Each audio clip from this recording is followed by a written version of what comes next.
In the stark, unadorned hills of ancient Canaan, there unfolds a story that defies our conventional ideas of heroism and grace. This is not a tale of a flawless man, but rather of Judah, the fourth son of Jacob, a man whose life paints a portrait of imperfection. Yet he was divinely chosen for an extraordinary legacy that changed the world as we know it. In a family where favoritism stirred resentment, Judah made choices that would seem to disqualify him from any heroic narrative. When Joseph, his younger brother, adorned in a coat of many colors, a symbol of their father's favoritism, came to visit his brothers in the field, their jealousy and anger reached a boiling point. They conspired to get rid of the dreamer who spoke of futures where he would rule over them. Initially, some of his brothers plotted to kill Joseph. However, Judah proposed an alternative to this plan. He suggested that instead of spilling their brother's blood, they should sell him to a passing caravan of Ishmaelites who were on their way to Egypt. This act, merciful in comparison yet still treacherous, set in motion a series of events that would forever alter their family's story. His role in the sale of Joseph into slavery marks not the deeds of a hero, but the actions of a deeply flawed individual.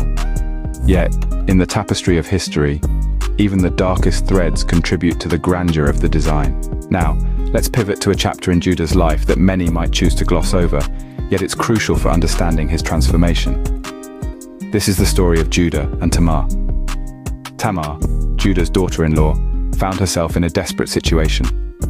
After her first husband, Judah's eldest son, died without having a child, she had to marry the second son, Onan, according to ancient Jewish custom. But fate was unkind, and she found herself widowed yet again, as Onan also died.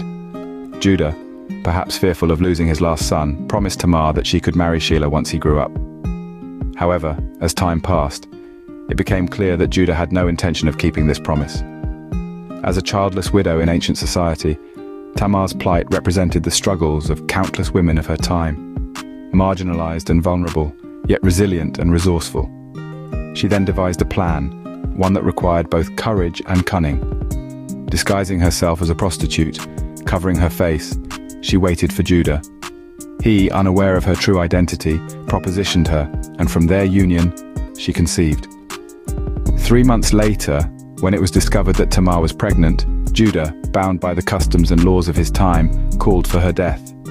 But Tamar, holding the key to her own exoneration, revealed the signet, cord, and staff she had taken from Judah. In that moment, Judah faced a mirror to his own failings and recognized that he was the cause of Tamar's actions. He admitted, "She is more righteous than I," acknowledging not only his failure to give her Shelah as her husband, but also her right to justice and dignity. In the quiet passages of life, away from the dramatics of the biblical epic, Judah's character was being molded by trials and tribulations. These moments, raw and less celebrated, were silently preparing him for a greater role. Faced with a devastating famine, Judah emerged as a figure of responsibility. His pledge to safeguard Benjamin, his youngest brother, during their journey back to Egypt, was a defining moment. It displayed a shift from self-interest to self-sacrifice, a step towards redemption. This evolution of character was not sudden, but the culmination of a life marked by both regrettable actions and growth through adversity. After Joseph, still unrecognized by his brothers and acting as the governor of Egypt, secretly had his silver cup placed in Benjamin's sack, Benjamin was accused of theft. In the courts of Egypt, before a ruler unknown to him as his own brother, Judah's plea for Benjamin and his father Jacob revealed a transformed man. This was not an act of a traditionally painted hero. It was the act of a man who had grown through his flaws, who now stood ready to offer his own freedom for that of his brother. Judah's life teaches us a profound lesson about grace and divine selection. His lineage, leading to King David and Jesus Christ, underscores a powerful truth: that perfection isn't the prerequisite for divine purpose. In Judah, we find a precursor to the grace that would be fully realized in Jesus. In the story of Judah, we find a narrative that challenges us to reconsider our concepts of worthiness and grace. It's a story that resonates with the human experience, often making us think God cannot use us because of all the mistakes and sin in our lives.